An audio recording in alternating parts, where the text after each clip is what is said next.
Vamos a hablar hoy sobre el accidente cerebrovascular, ACV, también conocido como ictus. Esta es una alteración neurológica aguda. Va a ser causada generalmente por un problema en la circulación sanguínea cerebral. Va a ocurrir cuando una región del cerebro deja de recibir el flujo sanguíneo o cuando un vaso sanguíneo cerebral se va a romper. Y esto ya se sabe bien, que el cerebro depende constantemente de oxígeno, glucosa, nutrientes y una perfusión continua. Y algo que va a ser importante es que las neuronas tienen una capacidad limitada para sobrevivir sin oxígeno. Y cuando el flujo sanguíneo disminuye o se interrumpe, estas neuronas comienzan a sufrir daño en pocos minutos y posteriormente pueden llegar a morir. Y es por eso que la ACV constituye una emergencia médica y neurológica.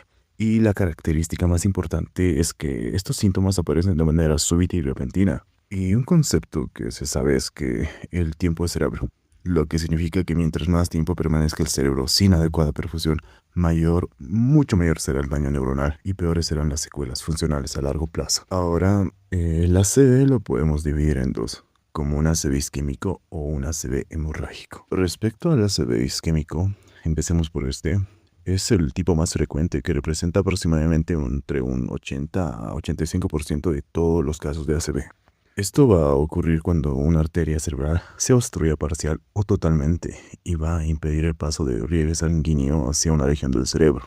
Respecto a cómo puede producirse la obstrucción, puede ser por un trombo, ya que este es un coágulo que se va a formar directamente dentro de una arteria cerebral. En la mayoría de los casos, esto va a ocurrir sobre arterias ya previamente dañadas, tanto por aterosclerosis, por hipertensión, inflamación vascular, lesión endotelial, entre otros. Y otra forma de obstrucción puede ser por un émbolo. La diferencia es que el émbolo es un coágulo o material que se va a formar en otra parte del cuerpo y esta va a viajar por la circulación hasta llegar al cerebro. Generalmente con frecuencia se origina en el corazón. Una causa clásica podría ser la fibrilación auricular, la cual va a favorecer la formación de coágulos intracardíacos. Este se puede desprender y migrar hacia las arterias del cerebro y producir una obstrucción aguda.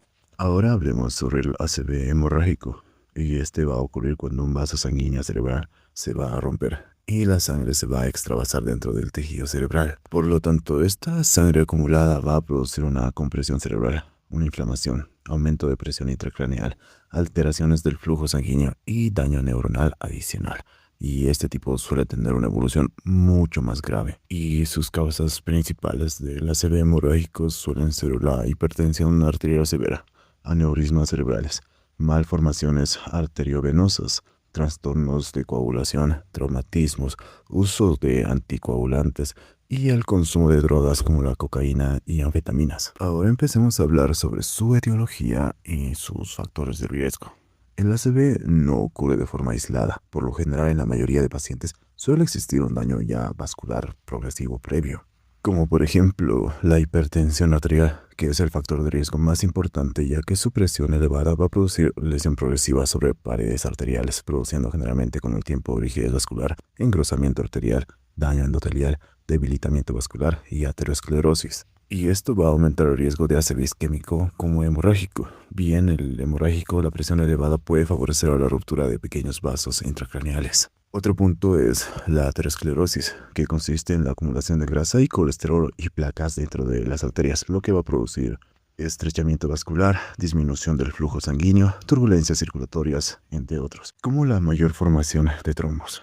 También tenemos otro factor que es la diabetes, ya que su hiperglucemia crónica produce daño vascular progresivo y esto suele asociarse a hipertensión y dislipidemia. También tenemos el tabaquismo, ya que este va a producir lesión endotelial, aumentando la vasoconstricción, agregación plaquetaria y el estrés oxidativo. También tenemos la dislipidemia por el estrés elevado, especialmente la LDL, obesidad y sedentarismo, lo que se relaciona con hipertensión arterial, resistencia a la insulina, diabetes, etc. La edad avanzada por el deterioro vascular progresivo y acumulación de factores cardiovasculares, aunque también el ACV puede aparecer en jóvenes, pero es mucho más frecuente en adultos mayores. Las enfermedades cardíacas, que va a aumentar el riesgo de embolias cerebrales por la fibrilación auricular, insuficiencia cardíaca, valvulopatías.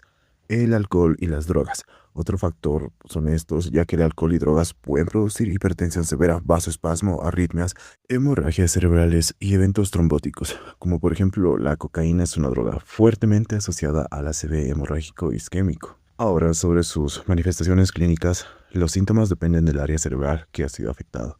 La característica principal es el inicio totalmente brusco.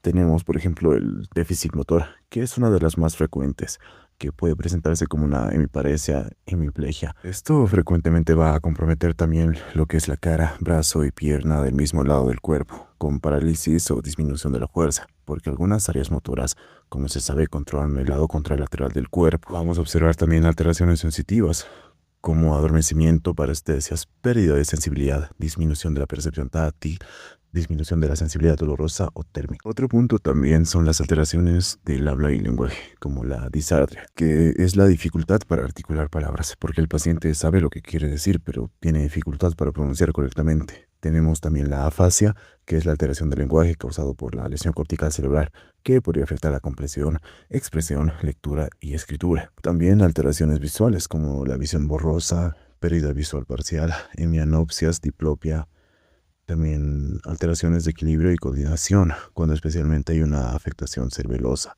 y del tronco encefálico, ya que puede presentar vértigo, ataxia, marcha inestable, incoordinación y caídas. También alteraciones del estado de conciencia y cefaleas. Y aparte de todo esto, hay una cosa importante para darse cuenta, y es la terminación fast, que en inglés quiere decir rápido. Empecemos con la F de face, que quiere decir cara. Significa que el paciente o la persona va a tener una asimetría facial o caída de un lado de la cara, y al pedirle al paciente o la persona que sonría no va a poder moverlo correctamente. Continuemos con la A de arms, que quiere decir brazos, y esta es la debilidad o incapacidad para poder elevar un brazo, y este brazo puede descender involuntariamente. Después tenemos la S de speech, que quiere decir habla, y el paciente va a tener un habla alterada, la dificultad para pronunciar palabras y la incapacidad para comunicarse correctamente. Y por último, la T de time, quiere decir tiempo, y acá el tiempo va a ser fundamental. ¿Y qué significa esto? Que mientras más rápido reciba atención médica el paciente, mayores probabilidades existen de salvar el tejido cerebral y disminuir las secuelas que van a venir a posterior después del ACV. Esto es muy importante, el FAST a tener en cuenta. Por último, la importancia clínica, ya que el ACV es una de las principales causas de muerte, discapacidad neurológica y dependencia funcional, y muchas secuelas van a afectar la movilidad, el lenguaje, la memoria, la deglución, la independencia y la funcionalidad diaria. Y sígueme para más contenido.